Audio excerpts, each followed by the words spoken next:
Hi guys! Welcome sa Wigalo. For today's mini vlog, gagawa tayo ng sculptured wig na may pagka-Japanese hair ang design.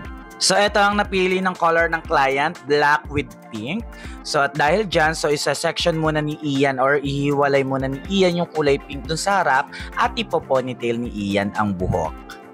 At ito, pinoponytail na ni Ian, nilalagyan na ng hairspray, sinusuklay na ng maayos at lalagyan ito ng glue para maging helmet type yung wig or tumigas siya at maging mas matibay.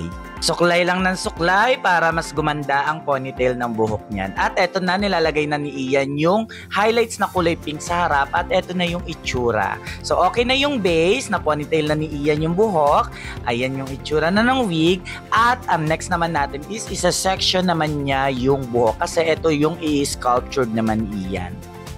Lalagyan na ng glue ni Ian and then i-start na i-sculptured ang buhok katulad nito nakikita nyo sa video. Pagpasensyahan nyo na mga gamit namin medyo luma na, so bibili na kami ng bago. At ayan, binoblower na rin ni Ian at gagamit tayo dito ng maraming hair extension. So ayan yung nilagay ni Ian na hair extension kasi hindi kaya ng isang wig lang itong sculptured wig na to. So talagang kailangan talaga ng maraming hair extension. So ayan, i-sculptured na ni Ian yung sa harap and then ito naman yung sa likod. Ayan, o diba, ganyan yung pag-i-sculptured ng buhok. Ang daming proseso. So ayan, so minomolde na ni Ian yung lahat ng hair dun sa taas at eto na yung itsura niya. O diba, para siyang nakaka-Japan pero hindi pa yan tapos. Nilagyan na rin niya ni Ian ng metal stick. So ayan, nakapa-X siya kasi may ilalagay tayo dyan sa metal stick na yan.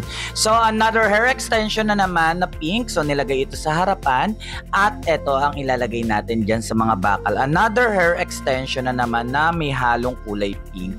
So lahat ng dulo ng bakal nilagyan ng hair extension ni Ian. So ayan, ilagay lang ng ilagay. Tapos meron pa yung gagawin si Ian. So magbe-braid siya ng buhok katulad ng ginagawa niya dito. So itong braid na to ilalagay naman ito sa likod ng buhok.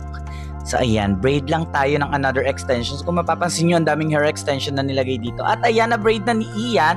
Syempre may ilalagay pa dyan. So nilagyan pa namin siya ng chain para naman mas bongga. So ito yung gusto kasi ng client, may pa chain. So inilagay lang ito sa likod ng buhok. Ayan, kung saan lang inilagay.